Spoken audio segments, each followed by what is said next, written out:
Welcome back, everyone, as we've gone through our scores and highlights, one of my favorite parts of the week, as we bring in Kelstead of Press Pass Sports for what we learned tonight.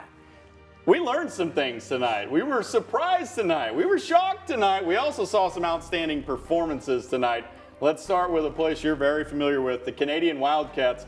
Their non-district schedule has been something else, and they keep living up to some of the hype that is the statewide hype for Canadian year in, year out. Your guy Rick got some highlights tonight, man. Slayton Dickinson went off 210 yards in the first half. Wow. 4 touchdowns. Canadian, he did go out in the third quarter with an injury, but Canadian survives. Riggs Pennington, 3 catches on that final drive. They win 40-35.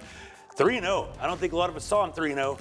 They've been underdogs 2 weeks in a row, but Canadian looking great so far to start the year. Yeah, especially a Dumas team that came in good. very hot. A big win last week. I mean, this Canadian team right now, at the beginning of the year, we might have had one thought. Right now, they've changed a lot of minds that, maybe they can compete with the Gunners and the Walls. Yeah, we hope so. Yeah, we hope so. They're playing it right now. How about some of the biggest surprises tonight? Some really good games. You got to see one of those. We laid out how good that fourth quarter was. Let's go to Stinnett for Groover.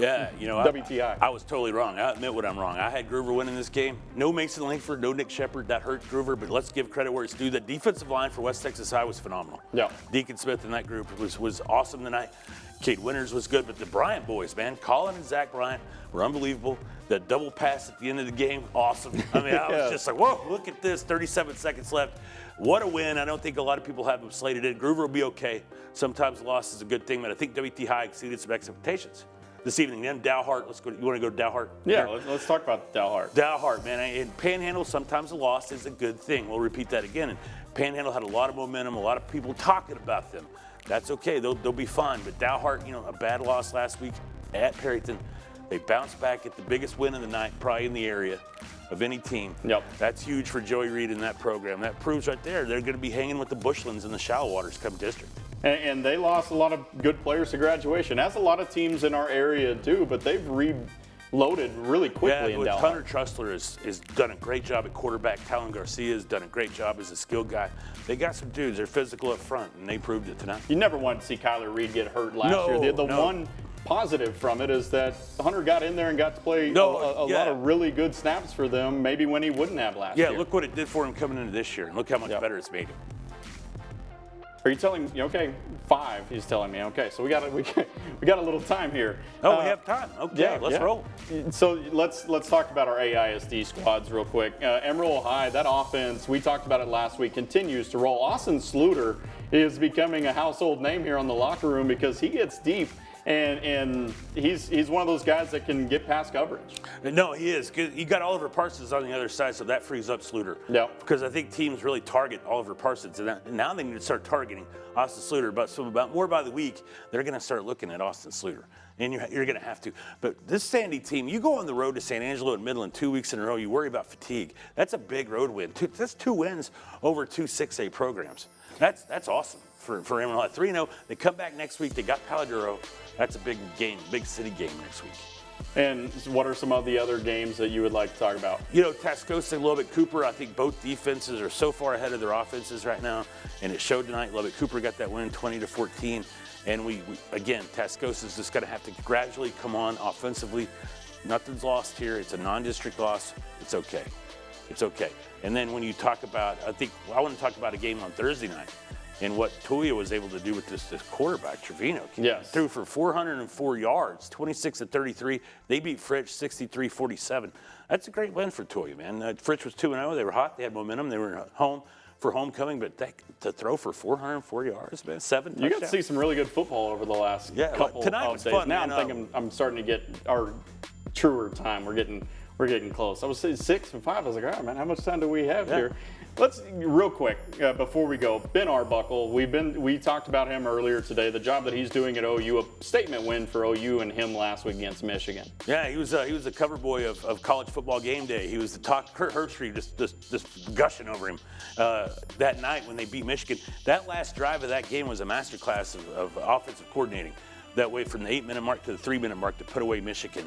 And now there's rumors already circulating, man, online about him becoming the next coach at Oklahoma State. And I'm like, whoa, pump the brakes. We're in week 2. Let's let him cook. Yeah. Let's let him cook. They got Temple tomorrow, though. He'll be coaching at the Link. That's awesome. Proud of Ben. And it's awesome to see what Ben Arbuckle's done, man. From where he's come to where he is, he's one of the top offensive coordinators of college football, deservingly so. West Texas A&M Buffs, they're 0-2 on the season so far, but I think it's one of those things, if you look at their record or you just go and see 0-2, you're, oh, okay, maybe they're not there yet.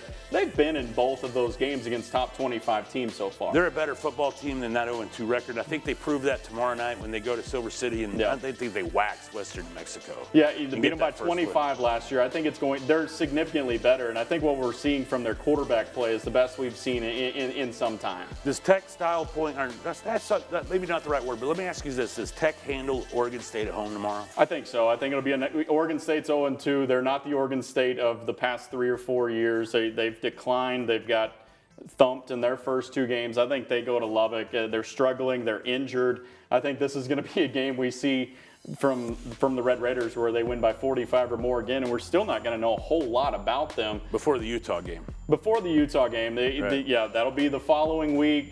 Big Noon Fox, whatever it's called. Their game day show is going to be there beforehand. That's going to be a lot of fun to see if they can compete with the best teams in the country. The Big Noon show. Oh, that's the little brother show to game day. Yeah, it is. Sorry. Yeah, even though we're right here on Fox. I'm sorry.